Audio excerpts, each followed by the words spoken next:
News 16 Kerala. തർക്കമേഖലയായ തെക്കൻ China കടലിൽ ചൈനയുടെയും ഫിലിപ്പീൻസിന്റെയും കപ്പലുകൾ കൂട്ടിയിടിച്ചു. തർക്കമേഖലയായ തെക്കൻ ചൈന കടലിൽ ചൈനയുടെയും ഫിലിപ്പീൻസിന്റെയും കപ്പലുകൾ കൂട്ടിയിടിച്ചു. ചൈന അവകാശവാദം ഉന്നയിക്കുന്ന ഫിലിപ്പീൻസ് ദ്വീപായ സെക്കൻഡ് തോമസ് ഷോളിലാണ് കപ്പൽ അപകടമുണ്ടായിരിക്കുന്നത്. ഫിലിപ്പീൻസ് കപ്പലാണ് അപകടമുണ്ടാക്കിയതെന്നാണ് ചൈനീസ് തീരസംരക്ഷണ സേനയുടെ അവകാശവാദം. എന്നാൽ അപകടത്തോട് ഫിലിപ്പീൻസ് ഇതുവരെ പ്രതികരിച്ചിട്ടില്ല.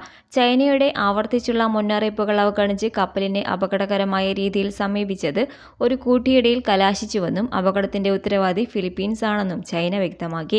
ചൈന കടലിൽ അമേരിക്ക അവകാശവാദം ഉന്നയിക്കുന്നില്ലെങ്കിലും തെക്കൻ ചൈന കടലിലെ പ്രധാന ചരക്ക് ഗതാഗത പാതയിൽ ഫിലിപ്പീൻ സൈന്യമോ കപ്പലുകളോ വിമാനങ്ങളോ ആക്രമിക്കപ്പെട്ടാൽ പ്രതിരോധം തീർക്കുമെന്ന് അമേരിക്ക മുന്നറിയിപ്പ് നൽകിയിട്ടുണ്ട്. അതുകൊണ്ട് തന്നെ ചൈന-US നയതന്ത്ര ബന്ധം വഷളായിരിക്കുന്ന ഘട്ടത്തിൽ അമേരിക്ക പിന്തുണ നൽകുന്ന ഫിലിപ്പീൻസ് കപ്പൽ അപകടത്തിന് കാരണമായത് പ്രദേശത്ത് സമ്മർദ്ദം വർദ്ധിപ്പിച്ചിരിക്കുകയാണ്. ചൈനയ്ക്കും ഫിലിപ്പീൻസിനും പുറമെ വിയറ്റ്നാം, മലേഷ്യ, ബ്രൂണൈ, തായ്വാൻ എന്നിവയും ഈ തർക്കമേഖലയുടെ ഭാഗമാണ്. News desk.